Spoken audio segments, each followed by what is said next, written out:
माया में फंसा रहता है वो बोलने लायक नहीं रहता, सबसे पहले उसका गला ही बंद होता है। हो सकता है कोमा में भी चला जाए, सांसें मिलती हैं, आंखों से देख सकता है, लेकिन जिसने जिंदगी भर माया है पैसा किया है, वो फिर बाद में पैसा कह नहीं पाता है। जो भी अपने जीवन में कमाता है सब यहीं पर रह जाता है। आज धुंधकारी के पास जितना था सब नष्ट हो गया, धुंधकारी भी इस धराधाम से चला गया। अरे क्या तू लेके आया है, क्या तू लेके जाए, क्या तू लेके आया है, क्या तू लेके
तूने जो कमाया है दूसरा ही खाएगा, क्या तू लेके आया, क्या तू लेके जाएगा।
पत्नी अगर साथ देगी तो केवल मकान तक हो सकता है, यहाँ पीपल तक यहीं तक सेवा हो, उसके बाद में घर वापस हो जाती है।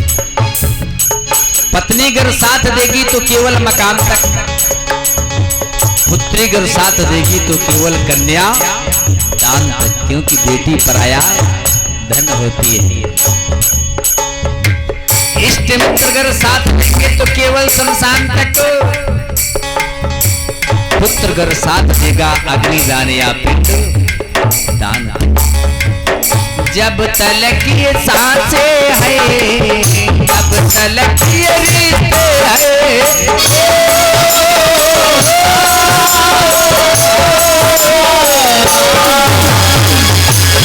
तलक ये सांसें हैं, तब तलक ये रिश्ते हैं, जब तलक ये सांसें हैं, तब तलक ये रिश्ते हैं। सास जिस घड़ी छोटे सास जिस घड़ी छोटे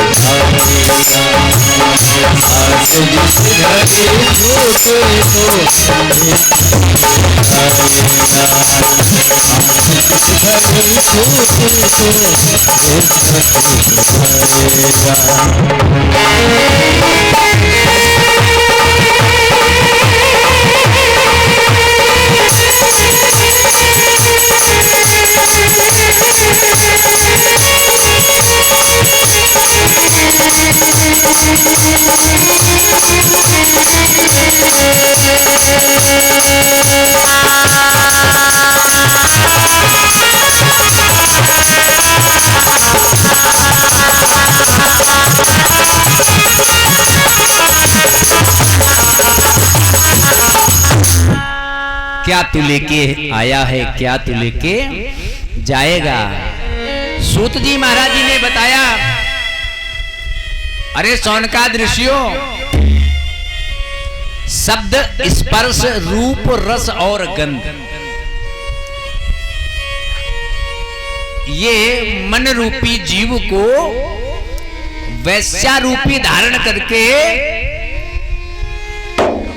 अधोगति की ओर ले जाया करती है। लेकिन अंततोगत्वा होता क्या है, उसका पतन ही हो जाता है। आज धुंधकारी प्रेतत्व को प्राप्त हुआ। गया में जाकर प्रेतशिला पर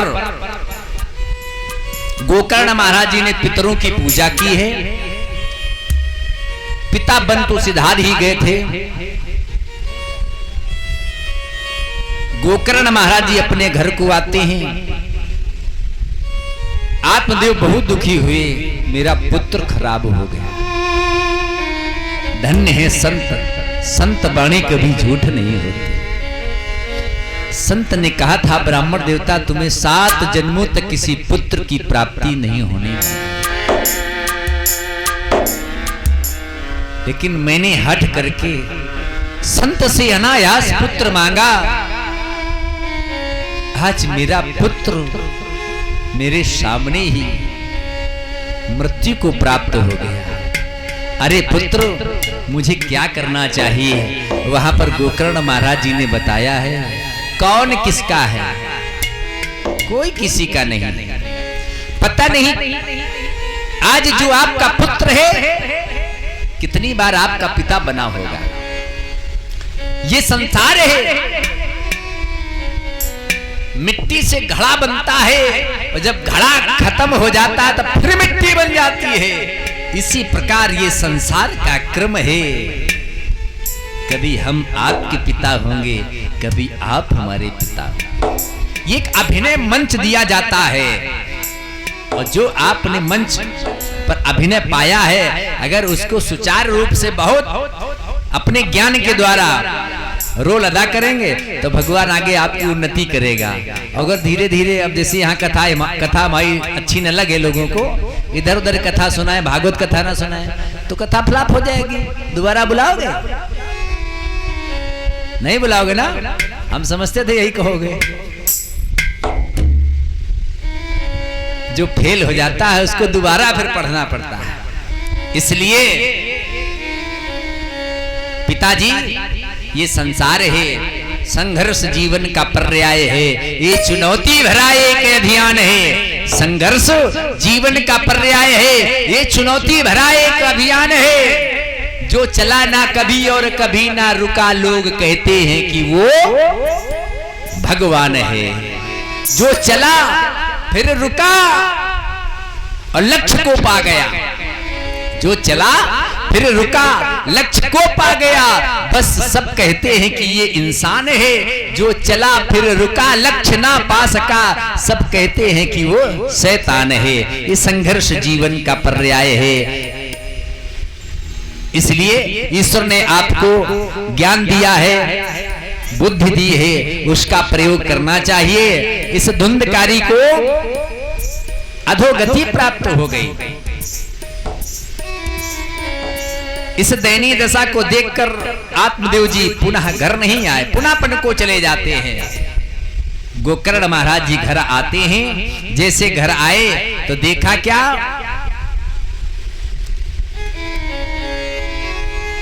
कि तुरंत एक मेढे का रूप धारण करता है, अनेकानेक प्रकार की आवाजें निकालता है।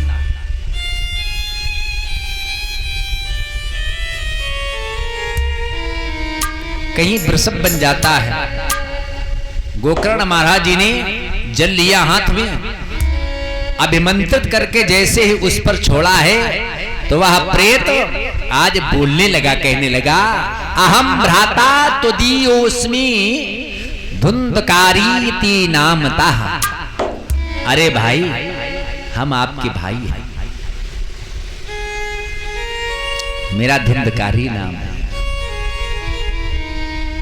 गोकर्ण जी ने कहा, अरे भाई, अगर तूने मुझे जीवन में कभी एक बार भी भाई कहा होता तो भाई तेरी ये दशा नहीं होती।